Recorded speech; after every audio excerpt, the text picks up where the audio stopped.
അങ്ങനെ finally June മാസമായി അല്ലേ. ഈ കഴിഞ്ഞ 2 മാസം അല്ലെങ്കിൽ കഴിഞ്ഞ 3 മാസമൊക്കെ ഭയങ്കര ചൂടായിരുന്ന സമയത്ത് ഇങ്ങനെ പ്രാർത്ഥിക്കുന്നു, പെട്ടെന്നൊന്ന് മഴ വന്നാൽ മതിയായിരുന്നു. പക്ഷെ മഴ വരുമ്പോഴത്തേനും വലിയ മഴയാണ് വരുന്നത്, ചെറിയ മഴയൊന്നുമില്ല. അപ്പോൾ നമ്മൾ പിന്നെയും മറ്റേ ചൂടുകാലം തന്നെ നല്ലതായിരുന്നു, വെയിലുള്ളതായിരുന്നു നല്ലതെന്നൊക്കെ വിചാരിച്ചിരിക്കും. പിന്നെ നമ്മൾ ഈ മഴക്കാലത്ത് കുറച്ച് മടി പിടിച്ചിരിക്കുന്നൊരു ഫീലില്ലേ, നമുക്ക് പ്രത്യേകിച്ച് ജോലിയൊന്നും ചെയ്യാൻ തോന്നില്ല, ഭയങ്കര മടിയായിരിക്കും.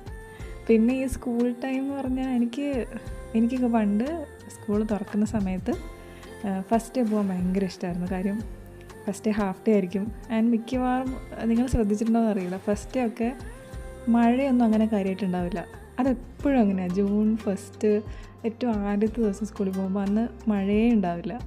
അന്ന് ഹാഫ് ഡേ വരെ ഇരുന്നാൽ മതി എന്നുള്ളത് ഭയങ്കര ഒരു മോട്ടിവേഷനായിരുന്നു അന്ന് സ്കൂളിൽ. നമ്മൾ ഈ വീട്ടിൻ്റെ അകത്തിരുന്ന് മഴ ആസ്വദിക്കുന്ന പോലെ ഒന്നുമല്ല പുറത്തിറങ്ങുമ്പോൾ. നമുക്ക് ഇപ്പോൾ സ്കൂളിലൊക്കെ പോകുമ്പോൾ കുടയൊക്കെ പിടിച്ച് ഭയങ്കര മഴയാണെങ്കിൽ മുഴുവൻ നനഞ്ഞ് കുളിച്ചായിരിക്കും ക്ലാസ്സിലിരിക്കുക. അപ്പോൾ നമുക്ക് ഡ്രസ്സ് ഉണക്കാനോ തല ഉണക്കാനോ ഒന്നും നിവൃത്തി ഉണ്ടാവില്ല. നമ്മൾ ആ നനച്ചിലോടെ തന്നെ ആയിരിക്കും ചിലപ്പോൾ ക്ലാസ് അറ്റൻഡ് ചെയ്യുന്നത്, വേറെ വഴിയില്ലാത്തതുകൊണ്ട്.